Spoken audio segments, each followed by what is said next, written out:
Les sujets du jour de la revue fiduciaire. Premier sujet de notre JT. Taxation sur l'immatriculation des véhicules de tourisme. Le projet de loi de finances pour 2025 prévoit de durcir le malus automobile dû lors de la première immatriculation d'un véhicule de tourisme acquis par un particulier ou une entreprise.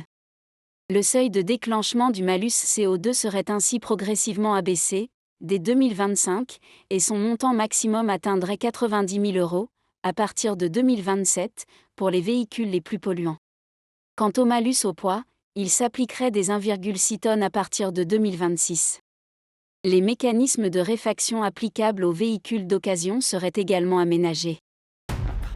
Deuxième sujet de notre JT. Équilibre vie pro-vie perso, pas simple pour les dirigeants de TPE. Alors que le bien-être des salariés au travail est souvent au cœur des préoccupations dans de nombreuses études, le bien-être des dirigeants de petites entreprises est très souvent mis de côté, bien que primordial pour la survie de l'entreprise. Le syndicat des indépendants s'est donc intéressé à leur bien-être, en menant une enquête pour savoir s'ils arrivaient à trouver un équilibre entre vie professionnelle et vie personnelle. 1790 commerçants, artisans et dirigeants de TPE y ont répondu. Il ressort de cette enquête, menée entre le 26 septembre et le 2 octobre 2024, qu'un entrepreneur sur deux ne trouve pas d'équilibre entre vie professionnelle et vie personnelle.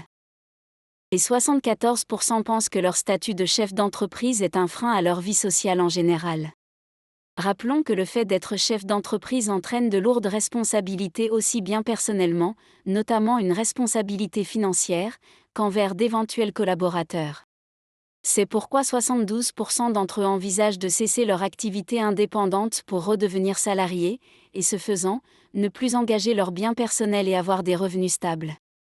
D'autant plus que, dans l'enquête menée, pour près de la moitié des entrepreneurs, les revenus de l'activité indépendante sont les seuls revenus du foyer. Pour accéder à l'étude, équilibre-vie-properso.pdf. Troisième sujet de notre JT. Hausse du SMIC au 1er novembre 2024. Comme le Premier ministre Michel Barnier l'avait annoncé dans sa déclaration de politique générale, un décret a revalorisé le taux horaire du SMIC de 2% au 1er novembre 2024. Cette hausse est intervenue par anticipation, c'est-à-dire qu'elle sera en quelque sorte imputée sur celle du 1er janvier 2025 si jamais les paramètres définitifs conduisaient à cette date à une augmentation supérieure.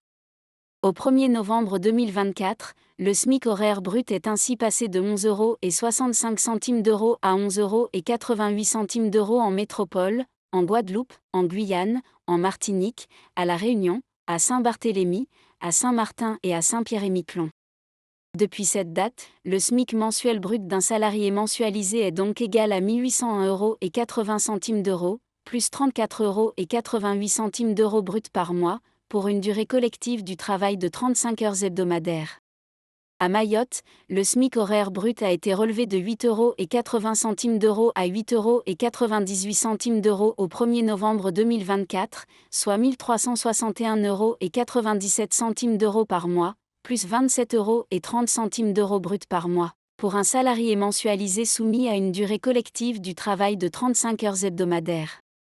Parallèlement à la hausse du SMIC, la valeur du minimum garanti, qui sert encore de référence notamment pour l'évaluation de l'avantage en nature repas dans les hôtels cafés-restaurants, est passée de 4,15 € à 4,22 € au 1er novembre 2024, plus 1,69%.